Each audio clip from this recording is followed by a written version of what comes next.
Hey guys, I'm just doing a follow-up on the cheap blue phono needle from Amazon. It's about 20 bucks. I actually started a review on this a couple of months ago, and I ran into a problem I couldn't finish. Basically what happened is I wanted to change the head shell and try with a different head shell, see if there's a difference in the sound. I went to pull the wires off, and I literally pulled the pin right out of the unit, which pretty much destroyed it. So I picked up another one and did a little bit of listening sessions with it, and I finally got some results. Now, with the tests, I'm testing it against a gold ring. I also tested it with different needles. This needle came with this cartridge after I replaced the cartridge that I damaged. And it has the same sound that the first cartridge had, so I know the windings are pretty much the same. And I find when you play this through your speakers, it sounds decent. It's got bass, it's got mid-range tones, it got everything. You can't really notice it, but when you put headphones on, you can hear it. It sounds like your DB switch, well, for me anyway, I have fuzzy audio. And it's almost as if the jumpers or your switch on the DB is too low. And it's just in the background, it sort of sounds a little bit distorted.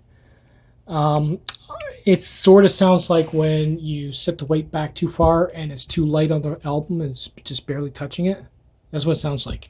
But you can't pick it up without the headphones, which is weird. So yeah, I went ahead and tried a couple of different needles to make sure it wasn't my system. It's definitely the cartridge.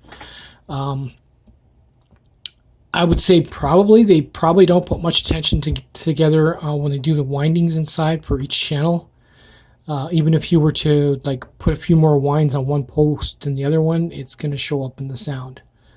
And I think that's the case here. It's just basically it's just quality control. But since I've tested two of these containers or two of these cartridges, I know it's just the make. You know, it's a $20 cartridge. You get what you pay for. I was surprised when I first started doing a review on them how well they sounded until I tried it with the headphones. But yeah, so my final thoughts on this needle is if you're buying it for like a turntable that has built-in speakers and Bluetooth and you don't really care and it's got dirt all over it, this is for you. If you're a bit of an audiophile, no. You're not going to find anything good about this needle. It is funny though how they make the ad look like it's for audiophiles and they're all fancy and everything else, but they're really not that good. I would have posted my results sooner, but since the pin got pulled out of I don't get that. I've never had one do that. I've had these tight before, and I pulled them with needle nose. I've never had a pin pull right out of the needle, so that's weird. Anyway, take it easy, guys, and hopefully we'll get some more in and try them out. But this one took way too long to test.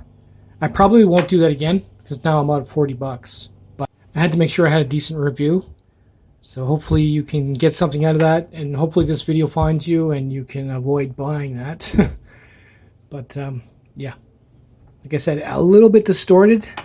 Other than that, the needle is decent, and I find it interesting, the shaft coming out, the aluminum shaft coming out after the magnet that holds the stylus. It's weird because most of them, if you look at them, they're crimped on the end to hold the stylus.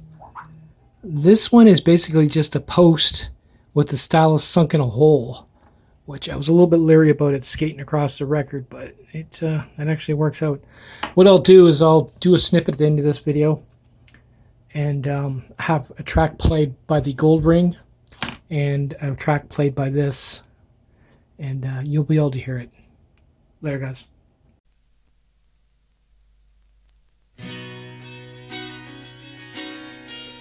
Park the car at the side of the road.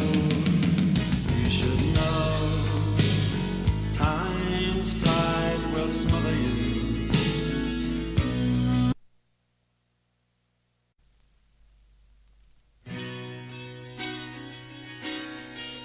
Park the car at the side of the road.